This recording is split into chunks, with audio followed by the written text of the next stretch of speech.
Hey guys, welcome back to another installation of judging books by their covers.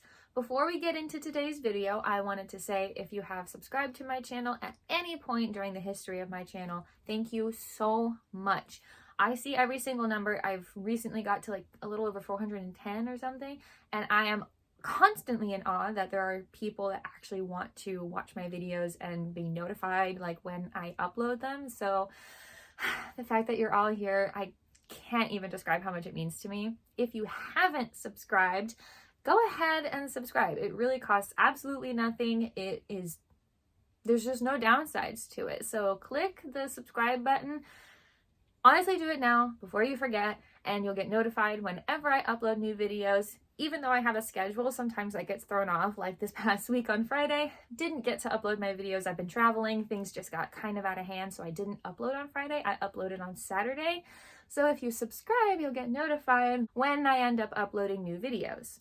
If you end up enjoying this video, please like, comment, and share. Please comment below. I always want to hear your thoughts, and please share my video as well. It would be such a favor to me. I want people to find my channel, and sharing my videos is the best way to do that. In this series, we have 5 books today, as we always do, that I have never seen the covers or the titles, supposedly. It has happened where I have.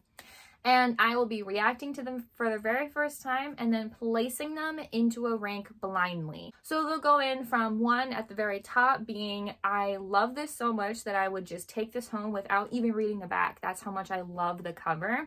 To 5 at the bottom being, I would absolutely need to read the back to know if I wanted to read this book, and even then I might not. That being said, let's go ahead and dig in. Okay, I love the title. So the first book we're looking at today is called Last Twilight in Paris. I wanted to say the. There's no the. It's just Last Twilight in Paris. A novel by Pam Jenoff. I hope Jen-O-F-F. I hope that's how you say the name. So the title is at the very top of the cover. It takes up half of the cover. The font is that big. And then the author's name is at the very, very bottom of the cover. But directly underneath the author's name, it does say New York Times bestselling author of The Lost Girls of Paris. I'm sensing a theme. I think this author likes writing about Paris. Those are the only words on the cover. There's no review quotes, no taglines. So let's get into the image. It looks like a photograph. So obviously the words, the title, the author's name is kind of overlaid, and then you have the image behind. It looks like a photograph of, I'm going to guess, somewhere in Paris. I've been to Paris. This looks like, honestly, it's kind of hard to say where this looks in Paris because the buildings in the background kind of look like either the buildings of the Louvre or even maybe the Palace of Versailles.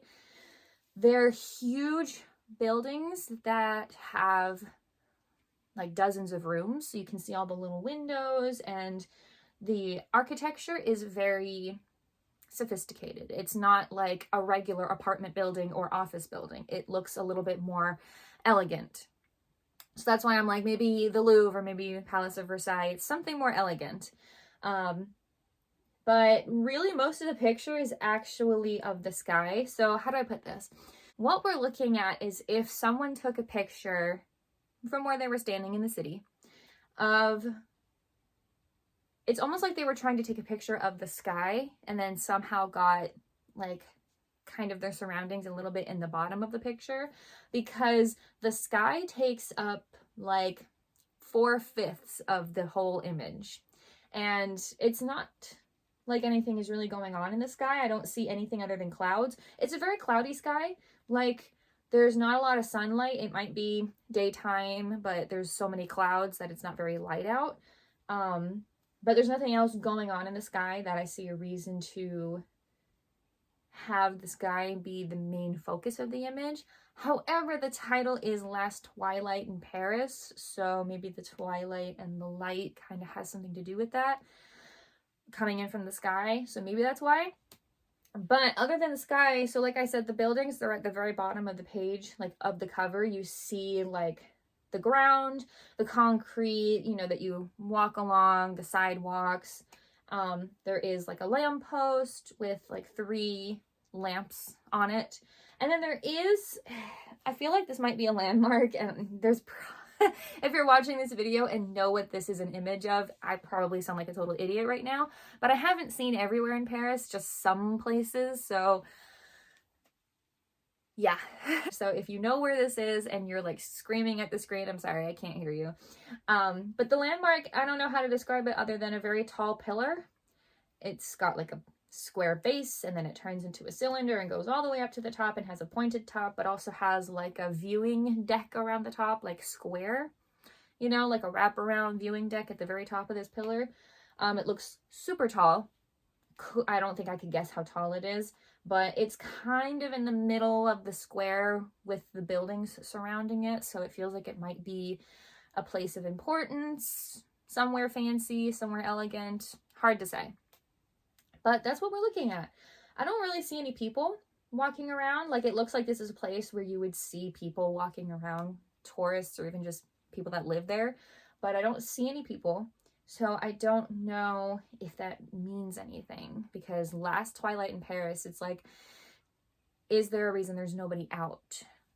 Or maybe is it the time of day that makes them not be out? Because Twilight, isn't it kind of like after dusk a little bit? Like there's still a little bit of light, but the sun has set, I think, right? That's Twilight, right? So I don't know, maybe there's a reason having to do with the part that it's the title Last Twilight in Paris and why there's no people on the street, because it looks like this is where people would be. So yeah, that's the cover. I am interested. I love things that seem kind of historical, and this may not be historical. I feel like there is a possibility it is, though. And I do love reading anything Paris related. It is always fun and always so cool. It's a beautiful city. So I am intrigued by that. The cover doesn't really give me much, right? Like I did my best to analyze the title compared with the image and giving me any kind of context clues there. But other than that, it doesn't really give me much. So it's hard to say if I would pick this up and just immediately take it home just based on the cover.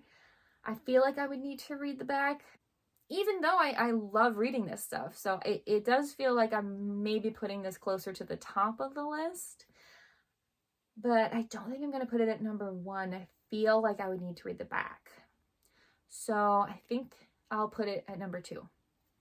This feels very ominous in a good way. So the next book we're looking at today is called The Blood Countess by Shelley Puak. I hope I pronounced that last name correctly. So the title's kind of in the dead middle of the page, like taking up a good amount of space. It's a big font. And it's very red font, which The Blood Countess, it fits. Directly under that, though, it says, as a tagline, murder, betrayal, and the making of a monster. That definitely makes me interested. So the author's name is below that at the bottom, but there is below the author's name, it does say best-selling author of The Dark Queens. Once again, sensing a theme. There's a little bit of darkness, a little bit of edginess to this author's type of writing. So those are all the words on the cover. Then the image behind, it's so hard to tell. It looks like an image, but it's in, I wanted to say black and white, but it's not necessarily totally black. It's more like gray and white. There is some black, but I don't know. It's kind of hard to say that it is black and white. It's almost between black and white and sepia. You know what I mean? Like, it's not fully, this is white, this is black part of the image. It's like, there's a lot of, it's just grays, but also there's a little bit of browns to the grays. And it looks like we're standing on something very high up. A mountain, a hill, a perch somehow, I don't know, some sort of landing. And the picture is of the trees and other things ahead. So there's like a forest like right below off of the landing of whatever it is that the picture is taken from. There's a forest below, and then directly across from where our perspective is taken from, there is a castle on top of what looks like, it's more like a cliff than a mountain. It's not very tall, but it is up off of the ground. It is not on the forest floor. And it does look like there might be some kind of rockiness to the underneath part. So the castle kind of looks, it doesn't look very magnificent. It looks like it was built for sturdiness. It looks very like concrete, or I don't know what building materials were used back when castles were mostly built, but something very sturdy, let's put it that way, and not made for the aesthetic, just simply made for the purpose of defense, probably. Like I can see a couple of parts rising up, and then like I can see some windows put in, but nothing is super elaborate. It's just one plain color and looks like it's just there for protection, more like a fortress than a castle. And that's pretty much it. I mean, you can see the sky behind it. It's pretty cloudy, but they're like white clouds, so it doesn't look like it's a storm. And you can see, even though it's a black and white, very dim picture, you can see the sun rays coming in from behind the clouds. The image really doesn't give me much, right? Like, we're just looking at basically a castle, more like a fortress, across the forest. And that does intrigue me. That does really, really, really make me curious and interested, because fortresses, castles, whatever kind, are very cool. There's always usually a cool adventure to go with that kind of story. But it's really the tagline that gets me, and that's why I love when books have either review quotes or taglines, because I am so much more likely to pick up a book if there's more for me to get from the cover. And the tagline gives me that. Murder, betrayal, and the making of a monster. And who wouldn't want to read a story about that? I honestly love that kind of stuff. I love getting into the story behind what happens to people who end up doing terrible things, whether they're real or fictional, because who knows, based on this book at least. I love that kind of stuff. I find it so fascinating. I studied sociology in college. It's getting into people's minds and understanding behaviors is something I've always been interested in, and that makes me incredibly interested. And so I really do think I would pick this up and be like, I am so into taking this home. The question is, does it feel like it goes at number 1? I don't have that feeling that I always get when I know something goes at number 1, so I'm going to put this one at number 3. Wow. This has to be a drawing, and it's an incredibly impressive drawing too. So the next book that we're looking at today is called The Emperor's Enemy, and directly beneath that it says a deadly fantasy romance. So we know the genre, so we don't have to guess about that at least. So the author is Jasmine Maz. I'm going to guess is how you say the last name, M-A-S. I hope I pronounced that correctly. I always try to be respectful, but because I'm looking at these for the very first time, I can't look their names up ahead of time, so I have to just do my best. So I so apologize if I've ever mispronounced any author's name. That is never my intention. I never want to offend anybody. So the author's name is at the top of the cover, but directly above that it says, from the New York Times bestselling author of Blood of Hercules. I love that title because obviously implies Greek mythology, and I love Greek mythology and Roman mythology. It's gotta be Greek, right? They have similar names and some of the same kinds of gods, and I can't always remember which one is which, but I think that's Greek mythology. Basically, I love mythology. I think it's really, really interesting. So I love the title of that book. Makes me curious. And the title is at the bottom of the cover, but it takes up a good amount of space. It's pretty large font. So the image behind that, because those are all the words on the cover. The image behind that looks like a drawing to me, like a really, really impressive drawing of a man, or at least someone that is masculine presenting. Honestly, he looks like a warrior. Like he's got armor on, and there's also like, so the armor is like metal, right? Like it's, you see the different patches of the armor that like, you know, it's soldered together so that it moves in a way that you can move but protects you from whatever might be attacking you. But there's also like feather, honestly, when I first see this image, if I didn't know that he was wearing armor, it looks like he's wearing a white feather boa around his shoulders.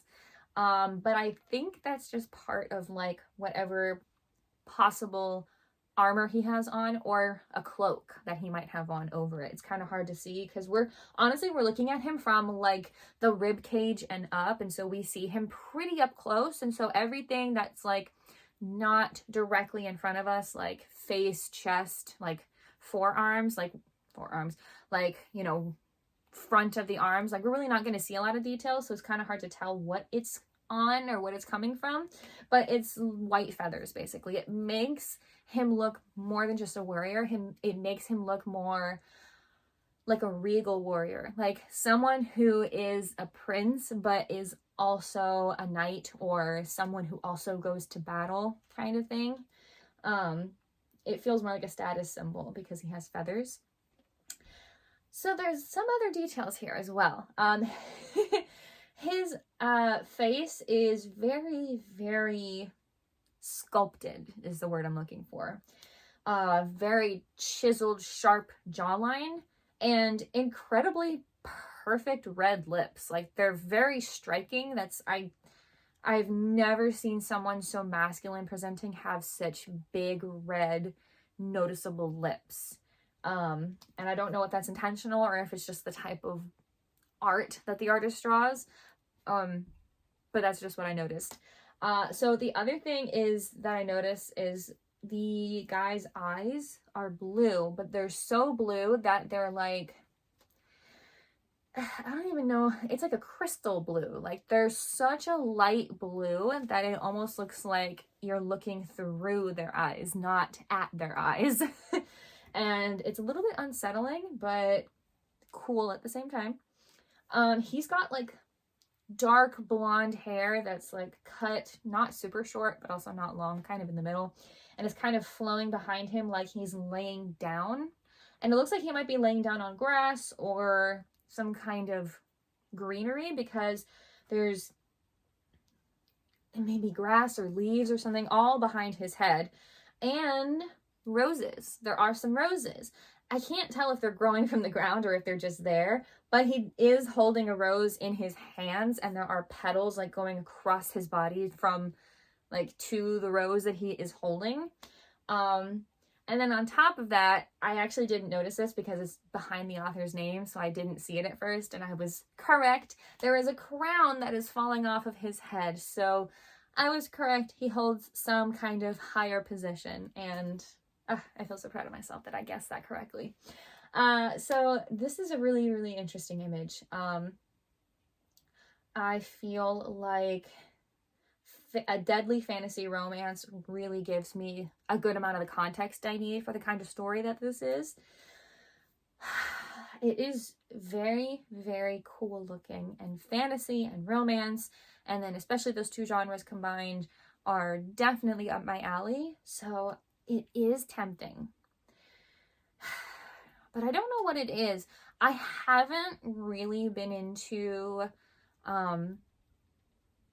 fantasy romance as much these days. It's definitely something that I like and I enjoy and I have sought out in the past, but it's not something that I feel like right now I would be like, yeah, this is the next book that I have to read.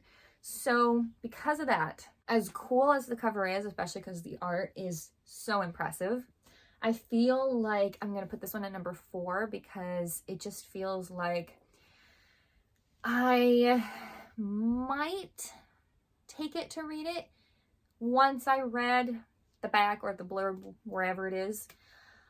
But it's definitely not something that I'm going to pick up and take right away and want to read just based on the cover. Like I said, it's just not the genre that I'm super into right now, just currently. So this one's gonna go at number 4. So that means we have spots 1 and 5 left. Let's see where we end up putting the 2 last books.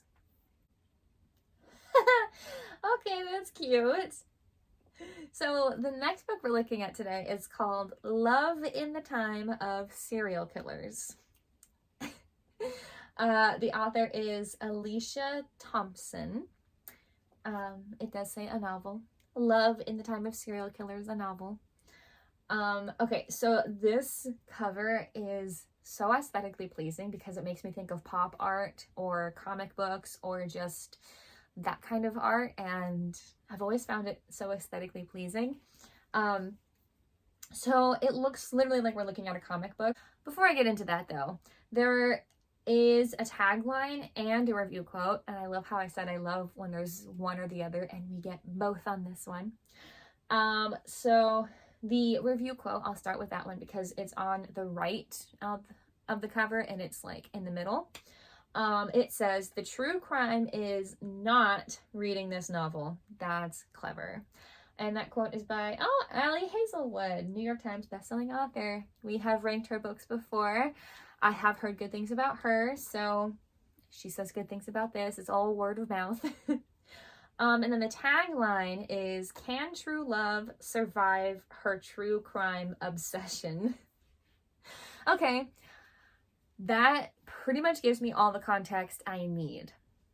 But let's get into the image that is this cover. So the title and the author's name are at the very, very top of the cover. The author's name comes first. It's in a black font. It's a little small, but it's like noticeable, so I don't really mind it. It should be a little bit bigger, but that's okay. And then the title is directly below that in like a white font in all caps. And then below that, it's almost like this is part of it's almost like it's part of the comic book. It's like red directly behind those two, the title and the author's name, and then there's kind of like a jagged line underneath it that turns the rest of the cover below that pink, and then in that pink is a big white heart in the middle that is like directly behind a person. So this person, it's like a comic book drawn person. She's got like raven black hair, you know, it does that shiny thing where you know it's like really black hair. And she's looking to the direct right, like she's facing us, but she's looking to the direct right. And she's holding a book that she's holding up so that it covers her mouth and the tip of her nose. So we're just looking at like a little bit of the bridge in her nose, her eyes, and up. We do see her nails, like she's got black painted nails. She's wearing like a blue shirt, and that's pretty much it. The book does have a title. It says The Monster Next Door. So I feel like it's either a book or this book or some sort of story that gets her on to whatever kind of true crime event that is going to make or break whatever love situation is going on in this book. So I am incredibly interested in that. I wonder that stuff all the time because as much as I love true crime, I do like hearing those stories. I like listening to that stuff. I don't think I could ever call myself as obsessed as some other people are. And I always wondered like what their lives are like. Like, do you feel safe in your own home? Like, do you feel safe with the people around you? Like, are you suspicious? Because like, I feel like at a certain point when you're so obsessed with real people and the real crimes that they have committed, however horrific they are, I feel like at some point that has to seep into your subconscious and kind of start to impact like your daily life. And so I've always kind of wondered. So this story, I think, kind of plays on that idea that I had. So I am so interested. I feel like I would pick this up right away just because of the art and the colors. And the tagline would absolutely sell me that I could so easily take this home. So yeah, this one's gonna go at number 1. Which means our last book of the day goes at number 5, and I hope I'm okay with that. Ooh, it feels very magical. So the next book we're looking at today, the last one actually, that goes at number 5, is called Silver Cloak, all one word, by L.K. Stephen. Okay. So the reason I'm tilting my head like that is because the author's name and the title go vertically on the page, and so I was turning my head to read it. So that is an interesting design choice. Above the author's name, or technically if you're looking at it the right way, it's to the left of it. If you can see the book, you'll see what I'm talking about. Like, I always put the image here, but you know, it does say #1 New York Times bestselling author. And at the very top of the cover, it says book 1 of the Silver Cloak saga. So saga could mean, I think, any number of books, right? I think saga can mean any number of books, so it's part of a series for sure. And there is a review quote that's kind of in the middle, like kind of below that sentence I just read, that says, a dazzling and frequently sizzling new fantasy. And that quote is by Kirsten White, I think is how you pronounce the name. Yeah. So the image that we're looking at here is very, very mystical. The whole background of the cover is like, it has figures and drawings and lines and things that you would see in, like, when people map constellations, or when you see tapestries that have leaves and flowers and all kinds of images, basically, relating to something important. And it's a very, very dark blue background, basically, with like a gray kind of color that's making those images. But for the most part, what takes up the whole cover is someone in a silver cloak. Their back is to us, so literally we only see the cloak, like the hood going over someone's head, and then the cloak flowing behind them. And it looks like they're actually right kind of in front of, I'm gonna guess, the moon. Like, I don't think that they're actually that close to the moon, and that might not even be the moon, but it is a big circular whitish silver object that has a shadow in front of it that could easily be looked at as the moon. So we're going to describe it that way. This cover looks very, very interesting. It's definitely giving fantasy for sure. I don't know what other kinds of themes or genres could be in this book, possibly like adventure, I'm going to guess, possibly. But the tagline doesn't really give me much. Dazzling, frequently sizzling, new fantasy. Like, doesn't give me anything. Like, that's nice, but that doesn't give me any context. So I will admit, because there's not a lot of context, the mystery of the person turned away from us and we can't see their face does make me curious. So there's a possibility I would pick up this book. But looking at it, it doesn't feel like something I would go, let me pick this up. I might actually really want to read this. I think I might be curious about reading the blurb or the back if someone handed it to me, but it doesn't feel like something I would necessarily pick up right away. So because of that, it actually fits at number 5 very well. So that is all for this week's video. Let me know in the comments what you guys think of today's rank. I think this one turned out very well. I think I could have easily switched number 2 and number 3, but I think because they're right next to each other, I'm still happy with it. But I think I love both of those books and would want to pick them up and possibly read them. And I'm happy with all the other placements. So let me know in the comments if you guys have read any of these, or if you agree or disagree with my opinions. But that is all for this week's video. Thank you guys so much for watching and for being here. And I will see you all in the next video.